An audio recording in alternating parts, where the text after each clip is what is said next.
हरे कृष्णा, जय श्री हरि। ओम नमो भगवते वासुदेवाय।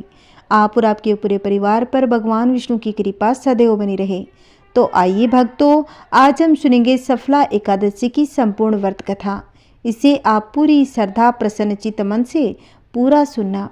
एक बार प्रेम से बोलिए विष्णु भगवान की जय। मोक्षदा एकादशी की व्रत कथा को सुनकर अर्जुन ने प्रसन्न होते हुए कहा, हे कमल नयन, मोक्षदा एकादशी की व्रत कथा सुनकर मैं धन्य हो गया। हे मधुसूदन, अब आप पौष मास के कृष्ण पक्ष की एकादशी की महिमा बताने की कृपा करें। उस एकादशी का क्या नाम है, उस दिन किस देवता की पूजा होती है, उसके व्रत का विधान क्या है। मुझ पर कृपा करते हुए यह सब आप मुझे विस्तार पूर्वक बताएं। अर्जुन की जिज्ञासा सुनकर श्री कृष्ण ने कहा कि हे कुंती पुत्र, तुम्हारे प्रेम के कारण मैं तुम्हारे प्रश्नों का विस्तार सहित उत्तर देता हूँ। अब तुम इस एकादशी का महात्म्य सुनो। हे पार्थ, इस एकादशी के द्वारा भगवान विष्णु को शीघ्र ही प्रसन्न किया जा सकता है। पौष माह के कृष्ण पक्ष की एकादशी का नाम सफला है। इस एकादशी के आराध्य देव नारायण हैं। इस एकादशी के दिन श्रीमन नारायण जी की विधि के अनुसार श्रद्धा पूर्वक पूजा करनी चाहिए। हे पांडु नंदन, इसे सत्य जानो कि जिस तरह नागों में शेषनाग, पक्षियों में गरुड़, गरों में सूर्य और यज्ञों में अश्वमेध और देवताओं में भगवान विष्णु श्रेष्ठ है, उसी प्रकार व्रतों में एकादशी व्रत श्रेष्ठ है। हे अर्जुन, एकादशी का व्रत करने वाले व्यक्ति भगवान श्री हरि को अति प्रिय है। इस एकादशी में नींबू, नारियल, नैवेद्य आदि अर्पण करके भगवान नारायण की पूजा करनी चाहिए। मनुष्य को 5000 वर्ष तपस्या करने से जिस पुण्य का फल प्राप्त होता है, वही पुण्य श्रद्धा पूर्वक रात्रि जागरण सहित सफला एकादशी का उपवास करने से मिल जाता है। हे कुंती पुत्र, अब तुम सफला एकादशी की कथा ध्यान पूर्वक होकर सुनो। प्राचीन समय में चंपावती नगरी में महिषमान नामक एक राजा राज्य करता था। उसके 4 पुत्र थे। उसका सबसे बड़ा लुम्पक नामक का पुत्र महापापी और दुष्ट था। वह हमेशा पर स्त्री गमन में तथा वेश्याओं से यहाँ जाकर अपने पिता का धन व्यय किया करता था। देवता, ब्राह्मण, वैष्णव आदि सुपात्रों की निंदा करके वह अति प्रसन्न होता था। सारी प्रजा उसके कुकर्मों से बहुत ही दुखी थी, परंतु युवराज होने के कारण सब चुपचाप उसके अत्याचारों को सहन करने को विवश थे और किसी में भी इतना साहस भी नहीं था कि कोई राजा से उसकी शिकायत करता। परंतु बुराई अधिक समय तक पर्दे में नहीं रहती। एक दिन राजा महिषमान को लुम्पक के कुकर्मों का पता ही चल गया। तब राजा अत्यधिक क्रोधित हुआ और उसने लुम्पक को अपने राज्य से निकाल दिया। पिता द्वारा त्यागते ही लुम्पक को और सभी ने भी त्याग दिया। अब वह सोचने लगा कि मैं क्या करूं, कहाँ जाऊं। अंत में उसने रात्रि को पिता के राज्य में चोरी करने की ठानी। वह दिन में राज्य से बाहर रहने लगा और रात्रि को अपने पिता की नगरी में जाकर चोरी तथा अन्य बुरे कर्म करने लगा। रात में वह जाकर नगर के निवासियों को मारता तथा उन्हें कष्ट देता। वन में वह निर्दोष पशु पक्षियों को मारकर उनका भक्षण किया करता था। किसी किसी रात जब वह नगर में चोरी आदि करते पकड़ा भी जाता तो राजा के डर से पहरेदार उसे छोड़ दिया करते थे कि कभी कभी अनजाने में भी प्राणी ईश्वर की कृपा का पात्र बन जाता है। ऐसा ही कुछ लुम्पक के साथ भी हुआ।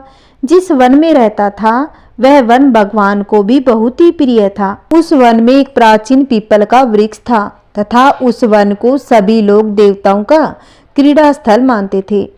वन में उसी पीपल के वृक्ष के नीचे महापापी लुम्पक रहता था। कुछ दिन बाद पौष मास के कृष्ण पक्ष की 10वीं के दिन वस्त्रहीन होने के कारण लुम्पक तेज ठंड से मूर्छित हो गया था। ठंड के कारण वह रात को सो नहीं सका और उसके हाथ पैर अकड़ गए। वह रात बड़ी कठिनता से बीती, किंतु सूर्य के उदय होने पर भी उसकी मूर्छा नहीं टूटी। वह जैसे का जैसा ही पड़ा रहा। सफला एकादशी की दोपहर तक वह पापी मूर्छित ही पड़ा रहा। जब सूर्य के तपने से उसे कुछ गर्मी मिली, तब दोपहर में कहीं उसे होश आया और वह अपने स्थान से उठकर किसी प्रकार चलते हुए वन में भोजन की खोज में फिरने लगा। उस दिन वह शिकार करने में असमर्थ था, इसीलिए पृथ्वी पर गिरे हुए पत्तों को लेकर पीपल के वृक्ष के नीचे गया। तब तक भगवान सूर्य अस्त हो चुके थे। भूखा होने के बाद भी वह उन फलों को न खा सका, क्योंकि कहाँ तो वह नित्य जीवों को मारकर उनका मांस खाता था और कहाँ फल। उसे फल खाना तनिक भी अच्छा नहीं लगा, अतः उसने उन फलों को पीपल की जड़ के पास रख दिया और दुखी होकर बोला कि हे ईश्वर, यह फल आपको ही अर्पण, इन फलों से आप ही तृप्त हो। ऐसा कहकर वह रोने लगा और रात को उसे नींद नहीं आई। वह सारी रात रोता रहा। इस प्रकार उस पापी के अनजाने में ही एकादशी का व्रत हो गया। वह महापापी के इस उपवास तथा रात्रि जागरण में भगवान श्रीहरि अत्यंत ही प्रसन्न हो गए और उसके सभी पाप नष्ट हो गए। सुबह होते ही एक दिव्य रथ अनेक सुंदर वस्तुओं से सजा हुआ आया, उसके सामने खड़ा हो गया। उसी समय आकाशवाणी हुई, हे युवराज, भगवान नारायण के प्रभाव से तेरे सभी पाप नष्ट हो गए हैं। अब तू अपने पिता के पास जाकर राज्य प्राप्त कर। जब यह आकाशवाणी लुम्पक ने सुनी तो वह अत्यंत प्रसन्न होते हुए बोला कि हे प्रभु, आपकी जय हो। ऐसा कहकर उसने सुंदर वस्त्र धारण किए, फिर अपने पिता के पास गया। पिता के पास पहुंचकर उसने सारी कथा पिता को सुना दी। पुत्र के मुख से सारा वृत्तांत सुनने के बाद पिता ने अपना सारा राज्य अपने पुत्र को सौंप दिया और वह स्वयं वन में चला गया। अब लुम्पक शास्त्र अनुसार राज्य करने लगा। उसकी स्त्री पुत्र आदि भी श्री विष्णु के परम भक्त बन गए। वृद्धा अवस्था आने पर वह अपने पुत्र को राज्य सौंपकर भगवान का भजन करने के लिए वन में चला गया और अंत में परम पद को प्राप्त हुए। हे पार्थ, जो भी मनुष्य श्रद्धा व भक्ति पूर्वक इस सफला एकादशी का व्रत करते हैं, उनके सभी पाप नष्ट हो जाते हैं और अंत में मुक्ति प्राप्त होती है। हे अर्जुन, जो मनुष्य इस सफला एकादशी के महात्म्य को नहीं समझते, उन्हें पूंछ और सींगों से विहीन पशु ही समझना चाहिए। सफला एकादशी के महात्म्य को पढ़ने अथवा सुनने करने से प्राणी को राजसूय यज्ञ के समान फल प्राप्त होता है। यह सफला एकादशी की कथा हमें भगवान के अति कृपालु होने का भान कराती है। यदि कोई मनुष्य अज्ञानवश भी प्रभु का स्मरण करे तो उसे पूर्ण फल की प्राप्ति होती है। यदि मनुष्य निश्चल भाव से अपने पापों की क्षमा मांगे तो भगवान उसके बड़े से बड़े पापों को भी क्षमा कर देते हैं। लुम्पक जैसा महापापी भी भगवान श्रीहरि की कृपा से बैकुंठ का अधिकारी बन गया। बोलो विष्णु भगवान की जय। जय श्री कृष्णा। राधे राधे। आइए अब सुनते हैं बृहस्पतिवार व्रत की कथा। यह भी भगवान विष्णु का दिन है। आज के दिन इस कथा को भी अवश्य सुनना पड़ना चाहिए। तो आइए भक्तों, पूरी श्रद्धा प्रसन्नचित मन से इस कथा का आनंद लेते हैं। भारतवर्ष में एक प्रतापी और दानी राजा राज्य करता था। वह नित्य गरीबों और ब्राह्मणों की सहायता करता। यह बात उसकी रानी को अच्छी नहीं लगती थी। वह न ही गरीबों को दान देती, न ही भगवान का पूजन करती थी। राजा को भी दान देने से मना किया करती थी। एक दिन राजा शिकार खेलने वन को गए हुए थे तो रानी महल में अकेली थी। उसी समय बृहस्पति देव साधु वेश में राजा के महल में भिक्षा के लिए गए और भिक्षा मांगी तो रानी ने भिक्षा देने से इनकार कर दिया और कहा कि हे साधु महाराज, मैं तो दान पुण्य से तंग आ गई हूँ। मेरा पति सारा धन लुटाते रहते हैं।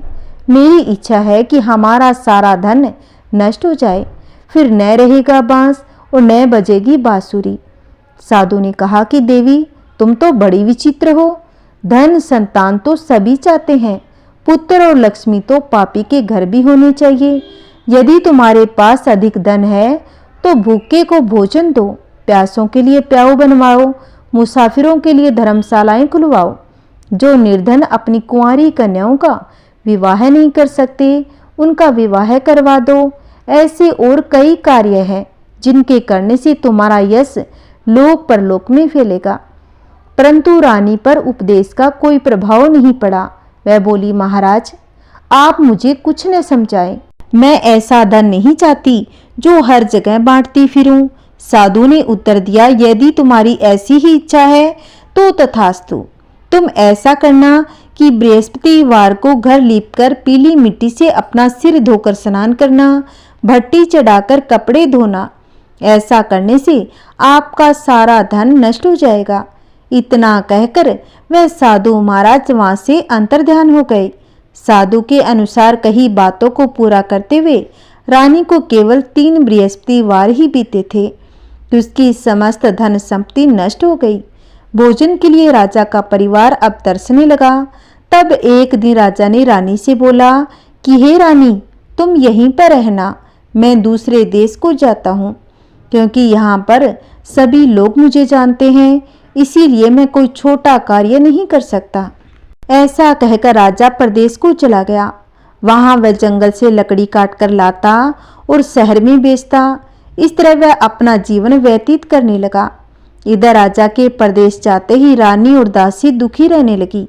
एक बार जब रानी और दासी को 7 दिन बिना भोजन के रहना पड़ा, तो रानी ने अपनी दासी से कहा, हे दासी, पासी की नगर में मेरी बहन रहती है, वह बड़ी धनवान है, तू उसके पास जा और कुछ ले आ, ताकि थोड़ी बहुत गुजर बसर हो जाए। दासी रानी की बहन के पास गई। उस दिन गुरुवार का दिन था। रानी की बहन उस समय बृहस्पतिवार व्रत की कथा सुन रही थी। दासी ने रानी की बहन को अपनी रानी का संदेश दिया, लेकिन रानी की बड़ी बहन ने उनको कोई उत्तर नहीं दिया। जब दासी को रानी की बहन से कोई उत्तर नहीं मिला तो वह बहुत ही दुखी हो गई। उसे क्रोध भी आया। दासी ने वापस आकर रानी को सारी बात बता दी। सुनकर रानी ने अपने भाग्य को कोसा। उधर रानी की बहन ने सोचा कि मेरी बहन की दासी आई थी, परंतु मैं उससे नहीं बोली, इससे वह बहुत दुखी हुई होगी। कथा सुनकर पूजन समाप्त करके वह अपनी बहन के घर आई और कहने लगी कि हे बहन, मैं बृहस्पतिवार व्रत कर रही थी, तुम्हारी दासी मेरे घर आई थी, परंतु जब तक कथा होती है तब तक न तो उठते हैं न ही बोलते हैं, इसीलिए मैं नहीं बोली। कहो दासी क्यों गई थी? रानी बोली कि बहन, तुमसे क्या छिपाऊं, हमारे घर में खाने तक को अनाज भी नहीं था। ऐसा कहते कहते रानी की आंखें भर आई। उसने दासी समेत पिछले 7 दिनों से भूखे रहने तक की बात अपनी बहन को विस्तार पूर्वक सुना दी। रानी की बहन बोली, देखो बहन, भगवान बृहस्पति देव सबकी मनोकामनाएं पूर्ण करते हैं। देखो शायद तुम्हारे घर में अनाज रखा हो। पहले तो रानी को विश्वास भी नहीं हुआ, पर बहन के आग्रह करने पर उसने अपनी दासी को अंदर भेजा तो उसे सचमुच अनाज से भरा हुआ एक घड़ा मिला। यह देखकर दासी को बड़ी हैरानी हुई। दासी रानी से कहने लगी कि हे रानी, जब हमको भोजन नहीं मिलता तो हम व्रत ही तो करते हैं, इसलिए क्यों न इसे व्रत और कथा की विधि पूछ ली जाए, ताकि हम भी व्रत कर सकें। तब रानी ने अपनी बहन से बृहस्पतिवार व्रत के बारे में पूछा। उसकी बहन ने बताया कि बृहस्पतिवार के व्रत में चने की दाल और मुनक्का से विष्णु भगवान का केले की जड़ में पूजन करें तथा दीपक जलाएं, व्रत कथा सुने और पीला भोजन ही करें। इससे बृहस्पति देव प्रसन्न होते हैं। व्रत और पूजन की विधि बताकर रानी की बहन अपने घर को लौट आई। 7 दिन के बाद जब गुरुवार आया तो रानी और दासी ने व्रत किया। गुड़साल में जाकर चना और गुड़ लेकर आई, फिर उससे केले की जड़ तथा विष्णु भगवान का पूजन किया। अब पीला भोजन कहाँ से आए? इस बात को लेकर दोनों बहुत ही दुखी थे। उन्होंने व्रत रखा था, इसलिए बृहस्पति देव उनसे प्रसन्न हुए।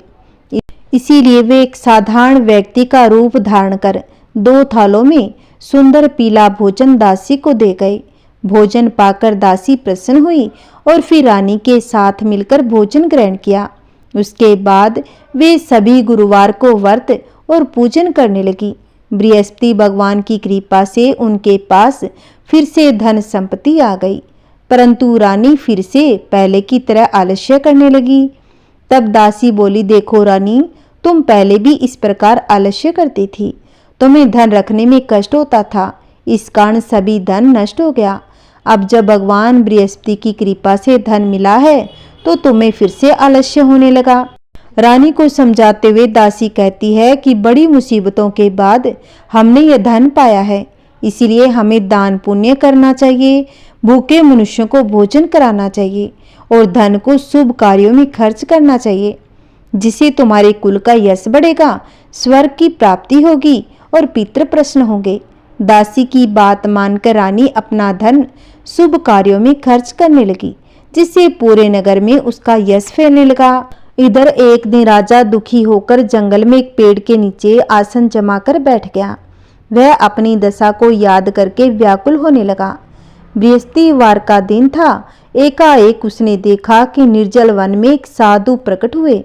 वह साधु वेश में स्वयं बृहस्पति देवता थे और लकड़हारे के सामने आकर बोले कि हे लकड़हारे, इस सुनसान जंगल में तू चिंता मगन क्यों बैठा है? लकड़हारे ने दोनों हाथ जोड़कर प्रणाम किया और उत्तर दिया, महात्मा जी, आप सब कुछ जानते हैं, मैं क्या कहूँ। यह कहकर रोने लगा और साधु को अपनी आत्मकथा सुनाई। महात्मा जी ने कहा कि तुम्हारी स्त्री ने बृहस्पति के दिन बृहस्पति भगवान का निरादर किया है, जिसके कारण रुष्ट होकर उन्होंने तुम्हारी यह दशा कर दी। अब तुम चिंता को दूर करके मेरे कहने पर चलो तो तुम्हारे सब कष्ट दूर हो जाएंगे और भगवान पहले से भी अधिक संपत्ति देंगे। तुम बृहस्पति के दिन कथा किया करो। 2 पैसे के चने मुनक्का लाकर उसका प्रसाद बनाओ। शुद्ध जल से लोटे में शक्कर मिलाकर अमृत तैयार करो। कथा के बाद अपने सारे परिवार और सुनने वाले प्रेमियों में अमृत व प्रसाद बांटकर आप भी ग्रहण करो। ऐसा करने से भगवान तुम्हारी सब मनोकामनाएं पूरी करेंगे। साधु के ऐसे वचन सुनकर लकड़हारा बोला कि हे प्रभु, मुझे लकड़ी बेचकर इतना पैसा नहीं मिलता जिसे भोजन के बाद कुछ बचा सकूं। मैंने रात्रि में अपनी स्त्री को व्याकुल देखा है और मेरे पास भी कुछ भी नहीं जिससे मैं उसकी खबर मंगा सकूं। साधु ने कहा कि हे लकड़हारे, तुम किसी बात की चिंता मत करो। बृहस्पति के दिन तुम रोजाना की तरह लकड़ियां लेकर शहर को जाओ। तुमको रोज से दुगना धन प्राप्त होगा, जिसे तुम भली भांति भोजन कर लोगे तथा बृहस्पति देव की पूजा का सम्मान भी आ जाएगा। इतना कहकर साधु अंतर्ध्यान हो गए। धीरे धीरे समय व्यतीत होने पर फिर बृहस्पति का दिन आया। लकड़हारा जंगल से लकड़ी काटकर किसी शहर में बेचने गया। उसे उस दिन और दिन से अधिक पैसा मिला। राजा ने चना गुड़ आदि लाकर गुरुवार का व्रत किया। उस दिन से उसके सारे कलेश दूर हो गए। परंतु जब दूसरा गुरुवार का दिन आया तो बृहस्पतिवार का व्रत करना ही भूल गया। इस कारण बृहस्पति भगवान नाराज हो गए। उस दिन उस नगर के राजा ने विशाल यज्ञ का आयोजन किया था तथा शहर में यह घोषणा करवा दी कि कोई भी मनुष्य अपने घर में भोजन न बनावे, न आग जलावे। समस्त जनता मेरे यहाँ भोजन करने आए। इस आज्ञा को जो नहीं मानेगा उसे फांसी की सजा दी जाएगी। इस तरह की घोषणा संपूर्ण नगर में करवा दी। राजा की आज्ञा अनुसार शहर के सभी लोग भोजन करने गए, लेकिन लकड़हारा कुछ देर में पहुंचा। इसीलिए राजा उसको अपने साथ घर लिवा लाए और ले जाकर भोजन करा रहे थे तो रानी की दृष्टि उस खूंटी पर पड़ी जिस पर रानी का हार लटका हुआ था। वह वहां पर दिखाई नहीं दिया। रानी ने निश्चय किया कि मेरा हार इस मनुष्य ने चुराया होगा। उसी समय सिपाहियों को बुलाकर उसको कारावार में डलवा दिया। जब लकड़हारा कारागार में पड़ गया और बहुत ही दुखी होकर विचार करने लगा कि न जाने कौन से पूर्व जन्म के कर्म से मुझे दुख प्राप्त हुआ है, उसी साधु को याद करने लगा जो कि जंगल में मिला था। उसी समय तत्काल बृहस्पति देव साधु के रूप में प्रकट हुए। उसकी दशा को देखकर कहने लगे, अरे मूर्ख, तूने बृहस्पति देव की कथा नहीं करी, इस कारण तुझे दुख प्राप्त हुआ है। अब तू चिंता मत कर और बृहस्पतिवार के दिन कारागार के दरवाजे पर 4 पैसे पड़े मिलेंगे। उनसे तुम बृहस्पति देव की पूजा करना, तेरी सभी कलेश दूर हो जाएंगे। बृहस्पति के दिन उसे 4 पैसे मिले। लकड़हारे ने कथा कही। उसी रात्रि को बृहस्पति देव ने उस नगर के राजा को स्वप्न में कहा कि हे राजा, तुमने जिस आदमी को कारागार में बंद कर दिया है वह निर्दोष है, वह राजा है, उसे छोड़ देना। रानी का हार उसी खूंटी पर लटका है। अगर तू ऐसा नहीं करेगा तो मैं तेरे राज्य को नष्ट कर दूंगा। इस तरह रात्रि के स्वप्न को देखकर राजा प्रातःकाल उठा और खूंटी पर हार देकर लकड़हारे को बुलाकर क्षमा मांगी तथा लकड़हारे को योग्य सुंदर वस्त्र आभूषण देकर विदा कर दिया। बृहस्पति देव की आज्ञानुसार लकड़हारा अपने नगर को चल दिया। राजा जब अपने नगर के निकट पहुंचा तो उसे बड़ा आश्चर्य हुआ। नगर में पहले से अधिक बाग, तालाब, कुएं तथा बहुत सी धर्मशाला, मंदिर आदि बने हुए थे। राजा ने पूछा, ये किसका बाग और धर्मशाला है? तब नगर के सब लोग कहने लगे, यह सब रानी और बांदी की है। तो राजा को आश्चर्य हुआ और गुस्सा भी अधिक आया। जब रानी ने यह खबर सुनी कि राजा आ रहे हैं तो उन्होंने दासी से कहा कि हे दासी, देख राजा हमको कितनी बुरी हालत में छोड़ गए थे। हमारी ऐसी हालत देखकर लौट न जाए, इसीलिए तू दरवाजे पर खड़ी हो जा। आज्ञानुसार दासी दरवाजे पर खड़ी हो गई। राजा आए तो उन्हें अपने साथ लिवा लाई। तब राजा ने क्रोध करके अपनी रानी से पूछा, यह धन तुम्हें कहाँ से प्राप्त हुआ?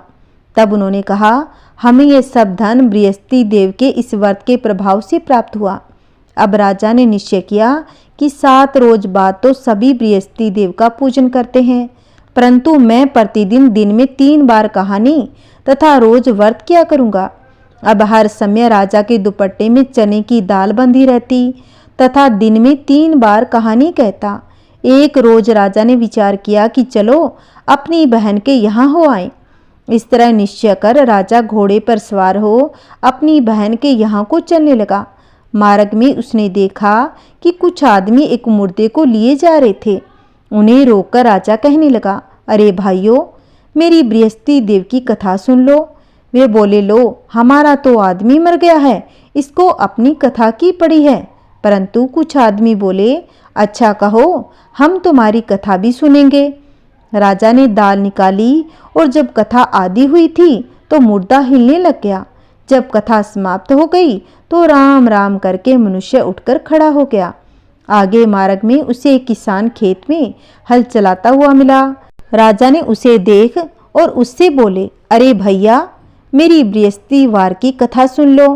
किसान बोला, जब तक मैं तेरी कथा सुनूंगा तब तक 4 हरया जोत लूंगा।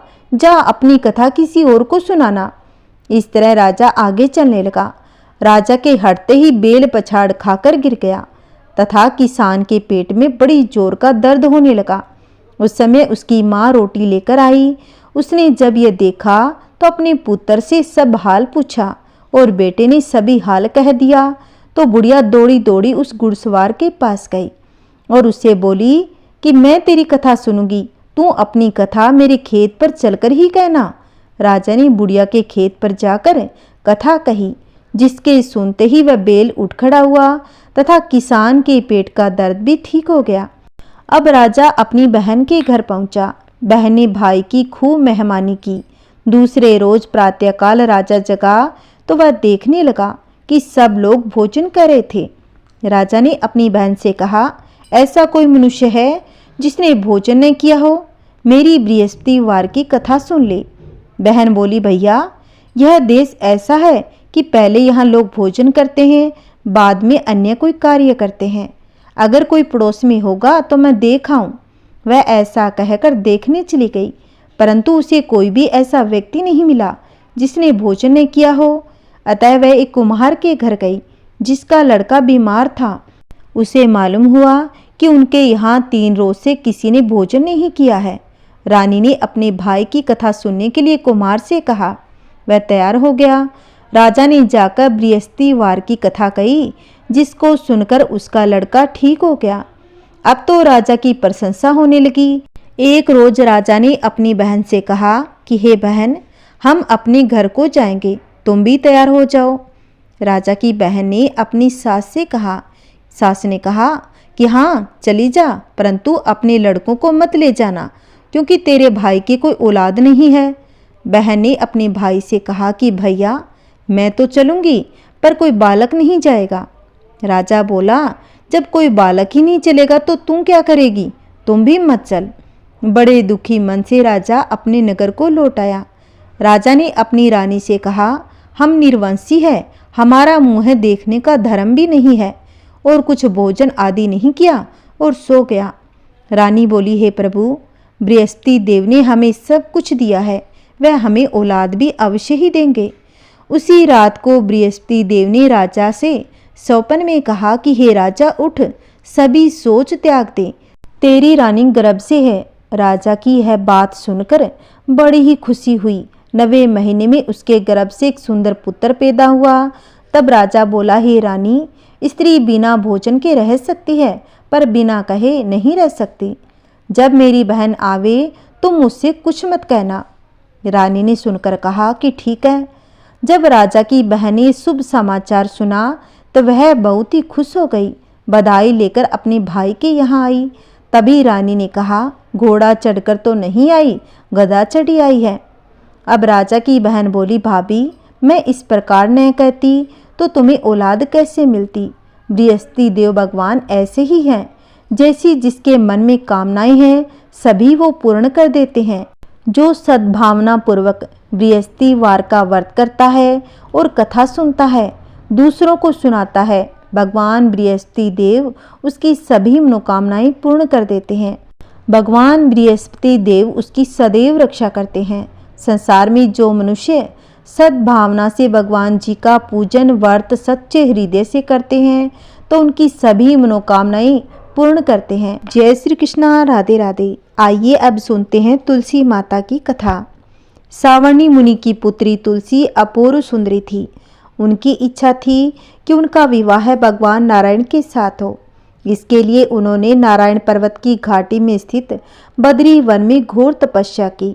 दीर्घ काल तक तपस्या के उपरांत ब्रह्मा जी ने प्रसन्न होकर दर्शन दिया और वर मांगने को कहा। तुलसी ने कहा कि हे सृष्टिकर्ता ब्रह्मादेव, आप अंतर्यामी हैं, सबके मन की बात को जानते हैं। फिर भी मैं अपनी इच्छा बताती हूँ। मैं चाहती हूँ कि भगवान श्री नारायण मुझे पति रूप में मिले। ब्रह्मा ने कहा, तुम्हारा अभिष्ट तुम्हें अवश्य मिलेगा। अपने पूर्व जन्म में किसी अपराध के कारण तुम्हें श्राप मिला है। इसी प्रकार भगवान श्री नारायण के एक पार्षद को भी दानव कुल में जन्म लेने का श्राप मिला है। दानव कुल में जन्म लेने के बाद भी उसमें नारायण का अंश विद्यमान रहेगा। इसीलिए इस जन्म में पूर्व जन्म के पाप के समन के लिए संपूर्ण नारायण तो नहीं, नारायण के अंश से युक्त दानव कुल में जन्मे उस श्रापग्रस्त पार्षद से तुम्हारा विवाह होगा। श्राप मुक्त होने पर भगवान श्री नारायण सदा सर्वदा के लिए तुम्हारे पति हो जाएंगे। तुलसी ने ब्रह्मा के इस वरदान को स्वीकार कर लिया, क्योंकि मानव कुल में जन्म के कारण उसे मायावी भोग तो भोगना ही था। तुलसी बद्री वन में ही रहने लगी। नारायण का वह पार्षद दानव कुल में शंखचूड़ के नाम से पैदा हुआ था। कुछ ही दिनों के बाद वह भ्रमण करता हुआ बद्री वन में आ गया। यहाँ तुलसी को देखते ही वह उस पर मुग्ध हो गया। तुलसी के सामने उसने अपने साथ विवाह का प्रस्ताव रखा। इतने में ही वहां ब्रह्मा जी आ गए और तुलसी से कहा, हे तुलसी, शंखचूड़ को देखो, कैसा देव उपम इसका स्वरूप है। दानव कुल में जन्म लेने के बाद भी लगता है जैसे इसके शरीर में नारायण का वास हो। तुम प्रस्ताव को सहर्षि स्वीकार कर लो। तुलसी को भी लगा कि उसकी तपस्या पूर्ण हुई, उसे इच्छित फल मिला है। शंखचूड़ के साथ उसका गंधर्व विवाह हो गया। वह शंखचूड़ के साथ उसके महल में पत्नी बनकर आ गई। शंखचूड़ ने अपनी परम सुंदरी सती साध्वी पत्नी तुलसी के साथ बहुत दिनों तक राज्य किया। उसने अपने राज्य का इतना विस्तार किया कि देवलोक तक उसके अधिकार में आ गया। स्वर्ग का सुख भोगने वाले देवताओं की दशा भिखारियों जैसी हो गई। शंखचूड़ किसी को कष्ट नहीं देता था, पर अधिकार और राज्य छिन जाने से सारे देवता मिलकर ब्रह्मा विष्णु शिव की सभा में गए तथा अपनी विपत्ति सुनाई। ब्रह्मा जी ने कहा, तुलसी परम साध्वी है, उसका विवाह शंखचूड़ से मैंने ही कराया था। शंखचूड़ को तब तक नहीं हराया या मारा जा सकता जब तक तुलसी को छला न जाए। विष्णु ने कहा, शंखचूड़ पूर्व जन्म में मेरा पार्षद था। श्राप के कारण उसे दैत्य कुल में जन्म लेना पड़ा। इस जन्म में मेरा अंश उसमें व्याप्त है। साथ ही तुलसी के पतिव्रत धर्म से वह अजय है। फिर देवताओं की सहमति से भगवान शिव ने शंखचूड़ के पास संदेश भेजा, या तो वह देवताओं का राज्य लौटा दे या फिर उनसे युद्ध करे। शंखचूड़ शंकर के पास पहुंचा। उसने कहा कि हे देवादिदेव, आपके लिए देवताओं का पक्ष लेना उचित नहीं है। राज्य बढ़ाना हर राजा का कर्तव्य है। मैं किसी को दुखी नहीं कर रहा हूँ। देवताओं से कहिए, वे मेरी प्रजा होकर रहे। मैंने आपका भी कोई उपकार नहीं किया है। हमारा आपका युद्ध शोभा नहीं देता। अगर आप हार गए तो बड़ी लज्जा की बात होगी। मैं हार गया तो आपकी कीर्ति बहुत अधिक नहीं बढ़ेगी। भगवान शंकर हंसे। वे तो सब रहस्य समझते थे। तुलसी और शंखचूड़ के पूर्व जन्म के श्राप की अवधि लगभग पूरी हो चुकी थी। बोले, इसमें कीर्ति और लज्जा की कोई बात नहीं। तुम देवों का राज्य लुटाकर उन्हें उनके पद पर प्रतिष्ठित होने दो। युद्ध से बचने का यही एक उपाय है। शंखचूड़ ने कहा, मैंने युद्ध के बल से देवलोक जीता है। कोई उसे युद्ध के द्वारा ही वापस ले सकता है। यह मेरा अंतिम उत्तर है। मैं जा रहा हूँ। ऐसा कहकर शंखचूड़ चला गया। उसने अपनी पत्नी तुलसी को सारी बात बताई और कहा, कर्म भोग सब काल सूत्र में बंधा है। जीवन में हर्ष, शोक, भय, सुख, दुख, मंगल अमंगल काल के अधीन है। हम तो केवल निमित्त है। संभव है तो भगवान शिव देवों का पक्ष लेकर मुझसे युद्ध करे। तुम चिंता मत करना, तुम्हारा सती तेज मेरी रक्षा करेगा। दूसरे दिन भगवान शंकर के नेतृत्व में देवताओं ने युद्ध छेड़ दिया। शंखचूड़ ने भीषण बाणों की वर्षा कर उनका वेग रोका। उनके प्रहार से देवता डगमगाने लगे। उसने दानवी शक्ति का प्रयोग कर मायावी युद्ध प्रारंभ किया। युद्ध स्थल पर वह किसी को दिखाई नहीं देता था, पर उसके अस्त्र शस्त्र प्रहार कर देवों को घायल कर रहे थे। देवगण अपने अस्त्र चलाएं तो किस पर चलाएं, क्योंकि कोई शत्रु सामने था ही नहीं। कई दिनों तक इस तरह भयंकर युद्ध हुआ। शंखचूड़ पराजित नहीं हुआ। तब शिव ने विष्णु से कहा, विष्णु कुछ उपाय करो, अन्यथा मेरा तो सारा यश मिट्टी में मिल जाएगा। विष्णु ने सोचा, बल से तो शंखचूड़ को हराया नहीं जा सकता, इसीलिए छल का सहारा लेना होगा। उन्होंने तुरंत अपना स्वरूप शंखचूड़ जैसा बनाया। अस्त्र शस्त्र से सज्जित हो तुलसी के पास आए और बोले, प्रिय, मैं युद्ध जीत गया। सारे देवता भगवान शंकर समेत हार गए। इस खुशी से आओ मैं तुम्हें अंग से लगा लूं। पति को प्रत्यक्ष खड़ा देख तथा विजय का समाचार सुनकर वह दौड़कर मायावी शंखचूड़ के गले से लिपट गई। इस प्रकार पति पत्नी दोनों ने आलिंगन हो खूब खुशी मनाई। पर पुरुष के साथ इस प्रकार के व्यवहार से उसका सती तेज नष्ट हो गया।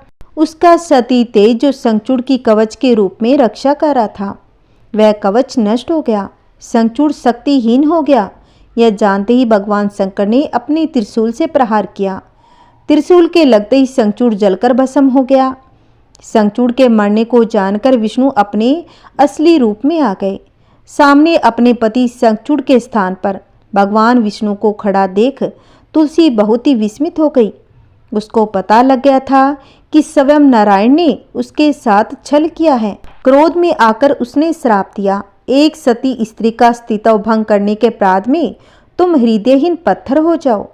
विष्णु ने तुलसी के श्राप को सिरोधार्य कर कहा कि देवी, तुम्हारे तथा शंखचूड़ के कल्याण के लिए मुझे ऐसा करना पड़ा।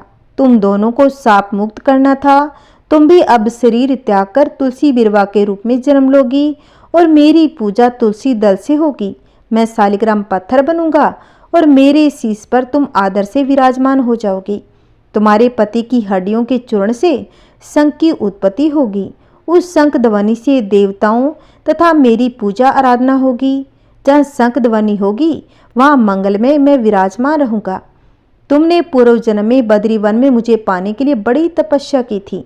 अब अगले जन्म में नारायण पत्थर के रूप में बद्रीनाथ वन में स्थापित होऊंगा और मेरी पूजा अर्चना फल फूल से न होकर तुम्हारे तुलसी दल से होगी। मेरे शीश पर विराजमान होकर तुम मुझसे भी ऊंचा पद प्राप्त कर लोगी। जय श्री कृष्णा। राधे राधे। ओम नमो भगवते वासुदेवाय। आइए भक्तों, अब हम सुनेंगे 11 माता की कहानी। इस कथा को सुने बिना व्रत का पूरा फल नहीं मिलता। इस कथा को एकादशी के दिन अवश्य ही सुनना चाहिए। एक बूढ़ी माँ ने एक बार निर्जला एकादशी का व्रत रखा। बड़ी ही भाव भक्ति से पूजा अर्चना की। उन्हें वृद्धावस्था में क्या बाधा थी, वे तो अपने पुत्र पौत्रों की सुख सुविधा के लिए व्रत रखने लगी थी। वे दिन भर तो जरा कठोर मन करके अपनी प्यास को रोके रखी। दिन में पूजा पाठ किया, कथा सुनी और पंडित जी को मिट्टी के पात्र में भरकर पानी और ऋतुफल दान में दिए। दोना भर भर कर बुरा वितरण किया। उन्हें गर्मी के कारण बहुत ही बेचैनी हो रही थी। इस कारण से बड़ी देर तक पानी में पड़ी रही और पानी के कुल्ला करती रही, मुँह धोती रही। तब कहीं थोड़ा बहुत धैर्य बंध पाया। धूप तो तेज पड़ रही थी, इस कारण बार बार मुँह सूख रहा था। बूढ़ी माँ बहुत ही बेचैन हो रही थी। एक बुढ़ापा, दूसरी ये भयंकर गर्मी। वृद्धावस्था की स्थिति तो दूसरी ही प्रकार की होती है। जैसे तैसे रो धो करके दिन कट पाया। अब पहाड़ सी रात सामने थी, उसका कटना बड़ा ही कठिन दिखाई दे रहा था। अब खटिया पर पड़े शांति नहीं मिल रही थी। वे बार बार करवट बदल रही थी। अनेक बार वे बाहर जाती और भीतर आती, उन्हें घर के अंदर शांति नहीं मिल रही थी। वे पड़ी पड़ी एकादशी माता का स्मरण करती रही और कहती रही, हे माता जी, आप मेरी लाज रखिएगा, आप ही मुझे शक्ति दे दीजिएगा जिससे मैं भली भांति आपका व्रत पूर्ण कर सकूं और ये पहाड़ सी रात शांति पूर्वक व्यतीत हो सके। प्यास के कारण बूढ़ी माँ की बेचैनी तो बढ़ ही रही थी। उन्होंने धैर्य रखने का बहुत प्रयास किया, किंतु सहनशीलता की सीमा टूट गई और वे हड़बड़ाकर एकदम चिल्ला पड़ी। बोली कि बचाओ बचाओ बचाओ। अम्मा का चिल्लाना सुनकर परिवार भर के नर नारी, बच्चे और पड़ोसी इकट्ठे होकर बूढ़ी माँ की खटिया के समीप आ गए। सबने पूछा कि अम्मा जी, आपको क्या हो गया है? आप क्यों चिल्ला रही हो? आप इस वृद्धावस्था में ये कठिन व्रत क्यों कर रही है? अम्मा जी, शक्ति से ही भक्ति होती है। थोड़ी ही देर में वे फिर से बोली, अरे हमारे तो प्राण निकल रहे हैं, मेरी छाती पर ठंडे पानी का घड़ा रख दीजिए। नातियों ने दादी की छाती पर ठंडे पानी का पात्र रख दिया। तब कहीं उन्हें थोड़ा बहुत आराम मिला और थोड़ी देर के लिए उन्होंने अपनी आंखें बंद कर ली। एकादशी माता ने सोचा कि ये बूढ़ी अम्मा है तो बहुत कठोर, जरा जाकर उसकी परीक्षा लेनी चाहिए। वे आधी रात को मुर्गा बनकर टेर लगाने लगी। मुर्गा की आवाज़ सुनकर दादी जल्दी से उठी और बाहर जाकर आसमान की ओर देखा, किंतु आसमान में कहीं उन्हें प्रातःकालीन तारा दिखाई नहीं दिया और वे सोचने लगी, ये मुर्गा क्यों और कैसे बोल गया है। उन्हें प्यास तो बढ़ ही रही थी। थोड़ा बहुत उनका मन भी विचलित होने लगा, किंतु अंत में उन्होंने दृढ़ निश्चय किया कि मैं अब व्रत को पूर्ण करके ही छोड़ूंगी, चाहे भले ही मेरे प्राण क्यों न निकल जाए। यही सोचकर फिर से खटिया पर शिथिल होकर लेट गई। थोड़ी ही देर में एकादशी माता ने उनकी फिर से परीक्षा लेनी चाहिए। एक छोटी सी बालिका एक गिलास में शरबत लेकर उनके सिराहने आकर खड़ी हो गई और जोर से बोली कि दादी जी, सुबह हो गई है, आप हाथ मुँह धोकर शरबत पी लीजिएगा। पहले तो शरबत का गिलास देकर उनका मन ललचाने लगा, किंतु अचानक व्रत का स्मरण हो गया। उन्होंने सोचा कि मैं किसी भी प्रकार से अभी शरबत नहीं पी सकती हूँ और वे शांतिपूर्वक अपनी खटिया पर लेट गई। फिर थोड़ी ही देर में उन्हें ऐसा लगा कि जैसे किसी ने उन्हें पानी के कुएं में पटक दिया हो। वे बड़ी देर तक उस कुएं में हाथ पांव चलाती रही, किंतु उन्होंने अपने मुंह में पानी की एक बूंद भी नहीं जाने दी और वे दृढ़तापूर्वक अपना व्रत पालती रही। थोड़ी ही देर में न जाने कहाँ से सामने आग जलने लगी, जिससे भारी गर्मी बढ़ने लगी, किंतु बूढ़ी अम्मा का कुछ भी नहीं बिगाड़ पाया। वे जहाँ की तहाँ मुस्कुराती सी बैठी रही। थोड़ी देर में बाहर प्रकाश दिखाई देने लगा। ऐसा लगा कि जैसे सुबह हो गई हो। बूढ़ी अम्मा ने जब बाहर निकलकर देखा तो समझ गई अभी सुबह होने में 3-4 घंटे की देरी है। यही जानकर वे शांतिपूर्वक इधर उधर घूमने फिरने लगी। एकादशी माता ये बात अच्छी तरह से समझ गई। ये बूढ़ी अम्मा किसी भी प्रकार से अपने व्रत से नहीं टल सकती। वे उनके सत्य व्रत को अच्छी तरह से समझ गई। सुबह होते ही बूढ़ी माँ ने स्नान किया, भगवान का पूजा पाठ किया, एकादशी माता की कथा सुनी, ब्राह्मणों को दक्षिणा देकर भोजन कराया। तब कहीं उन्होंने जल ग्रहण किया, कन्याओं को भोजन कराने के बाद अम्मा ने भोजन किया। उस श्रेष्ठ व्रत के प्रताप से बुढ़ी अम्मा की आयु में वृद्धि हो गई। उनका घर परिवार हरा भरा हो गया। घर में अब उनके कोई अभाव नहीं था। वे हर तरह से सुख साधनों से संपन्न हो गई। नाती नातिनों से उनका घर भर गया और वे उसी दिन से 12 महीनों की एकादशी का व्रत करने लगी। एकादशी माता के व्रत के प्रताप से इस संसार में हर प्रकार के सुख भोगकर अंत में बैकुंठ धाम को चली गई। बोलिए एकादशी माता की जय। हे एकादशी माता, जैसे आपने उस बुढ़िया को दिया वैसे सभी को देना। कहानी कहते, कहानी सुनते, हुंकार भरते सभी के घर में सुख शांति बनाए रखना। बोलिए 11 माता की जय। बोलिए विष्णु भगवान की जय। आइए अब सुनते हैं 11 माता की आरती। ओम जय जय एकादशी माता, मैया जय एकादशी माता। विष्णु पूजा व्रत को धारणी करे, विष्णु पूजा व्रत को धारणी करे, शक्ति मुक्ति पाता। ओम जय एकादशी माता। तेरे नाम गिनाऊं देवी, भक्ति प्रदान करनी, मैया भक्ति प्रदान करनी। गण गौरव की देनी, गण गौरव की देनी, माता शास्त्रों में वरनी। ओम जय एकादशी माता। मार्गशीर्ष के कृष्ण पक्ष की उत्पन्न विश्वतारिणी जननी, मैया उत्पन्न विश्वतारिणी जननी। शुक्ल पक्ष में हुई मोक्षता, शुक्ल पक्ष में हुई मोक्षता, मुक्तिदाता बने आई। ओम जय एकादशी माता। पौष के कृष्ण पक्ष की सफला नामक है, मैया सफला नामक है। शुक्ल पक्ष में होए पुत्रदा, शुक्ल पक्ष में होए पुत्रदा, आनंद अधिक रहे। ओम जय एकादशी माता। नाम सर्तिला माघ मास में कृष्ण पक्ष आवे, मैया कृष्ण पक्ष आवे। शुक्ल पक्ष में जया कहावे, शुक्ल पक्ष में जया कहावे, विजय सदा पावे। ओम जय एकादशी माता। विजया फाल्गुन कृष्ण पक्ष में शुक्लामल की, मैया शुक्लामल की।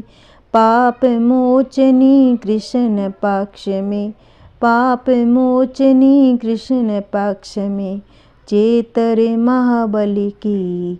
ओम जय एकादशी माता। चेतर शुक्ल में नाम कामदा, धन देने वाली, मैया धन देने वाली। नाम वरुथनी कृष्ण पक्ष में, नाम वरुथनी कृष्ण पक्ष में, बैसाख माह वाली। ओम जय एकादशी माता। शुक्ल पक्ष में होए मोहिनी, अपरा ज्येष्ठ कृष्ण पक्ष की, मैया अपरा ज्येष्ठ कृष्ण पक्ष की। नाम निरजला सब सुख करनी, नाम निरजला सब सुख करनी, शुक्ल पक्ष रखी। ओम जय एकादशी माता। योगिनी नाम आषाढ़ में जानो, कृष्ण पक्ष करनी, मैया कृष्ण पक्ष करनी। देवशयनी नाम कहायो, देवशयनी नाम कहायो, शुक्ल पक्ष धरनी। ओम जय एकादशी माता। कामिका श्रावण मास में आवे, कृष्ण पक्ष कहिए, मैया कृष्ण पक्ष कहिए। श्रावण शुक्ला होए पवित्रा, श्रावण शुक्ला होए पवित्रा, आनंद से रहिए। ओम जय एकादशी माता। अजा भाद्रपद कृष्ण पक्ष की परिवर्तनी शुक्ला, मैया परिवर्तनी शुक्ला। इंदिरा आश्विन कृष्ण पक्ष में, इंदिरा आश्विन कृष्ण पक्ष में व्रत से भव सागर निकला। ओम जय एकादशी माता। पापा कुंशा है शुक्ल पक्ष में, पाप हरनिहारी, मैया आप हरनिहारी। रमा मास कार्तिक में आवे, रमा मास कार्तिक में आवे, सुखदायक भारी। ओम जय एकादशी माता। देव उत्थानी शुक्ल पक्ष की दुख नाशक मैया, मैया दुख नाशक मैया। पावन मास में करो विनती, पावन मास में करो विनती, पार करो नैया। ओम जय एकादशी माता। परमा कृष्ण पक्ष में होती जन मंगल करनी, मैया जन मंगल करनी। शुक्ल मास में होई पद्मिनी, शुक्ल मास में होई पद्मिनी, दुखी दारिद्र हरिणी। ओम जय एकादशी माता। जो कोई आरती एकादशी की भक्ति सहित गावे, मैया भक्ति सहित गावे। जन गुर दीता स्वर का वासा, जन गुर दीता स्वर का वासा, निश्चय वह पावे। ओम जय एकादशी माता। ओम जय एकादशी माता। मैया जय एकादशी माता। बोलिए 11 माता की जय। बोलिए समस्त देवी देवताओं की जय। अगर मेरी कथा आपको अच्छी लगी है तो इस वीडियो को ज़्यादा से ज़्यादा शेयर करें, लाइक करें और कमेंट में हरे विष्णु की जय जरूर लिखना। अगर आपने मेरे चैनल को सब्सक्राइब नहीं कर रखा है तो प्लीज़ मेरे चैनल को सब्सक्राइब करें, जिससे आपको आने वाली वीडियो की नोटिफिकेशन मिलती रहेगी। हरे कृष्णा, जय श्री हरि, ओम नमः शिवाय, हर हर महादेव।